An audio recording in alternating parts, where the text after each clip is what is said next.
warden of the veiled green hollow spread, the birth of hands unseen.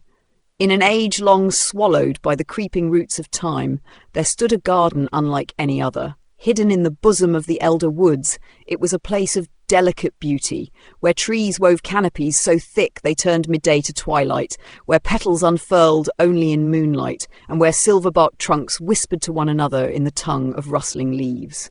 Here, in this tranquil sanctum, an elven wizard of great renown sought to cultivate the rarest of flora, blossoms known only in dream and spellbook. But he was not one to sully his hands with soil, for instead he shaped from his own artifice a caretaker. It was fashioned from the bones of the earth itself, its form half clay and half root, limbs carved with ancient glyphs that pulsed softly with stored enchantments. It bore no face, nor the need for one. The birds knew it by its scent, the insects by the warmth of its magic, the beasts by the kindness of its touch. It carried no name, only a purpose, to tend, to nourish, to preserve, and so it laboured. The garden flourished under its ceaseless care. The wizard, pleased, called it hands unseen and gave it no further thought, for what was it but a spell with shape, a tool of no more consequence than a plough or a pruning knife? Yet time, patient and inexorable, had its own will.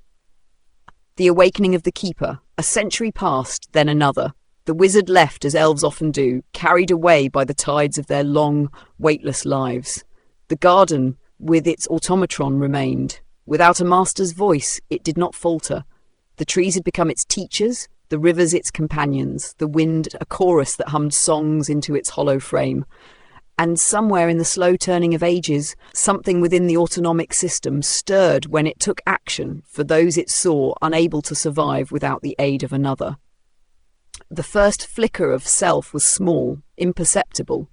It was in the way it learned to cup water in its palms and let the birds drink before setting it down. It was in the way it shielded the fawns from storm wind beneath its broad earthen limbs. It was in the way it laid a fallen fox to rest, covering it gently in ivy, though none had told it to do so.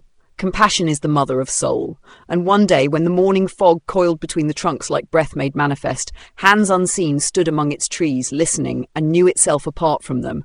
It had been made to tend, but now it felt worry mixed with fear and curiosity, while it loved to explore this new realm on its own terms.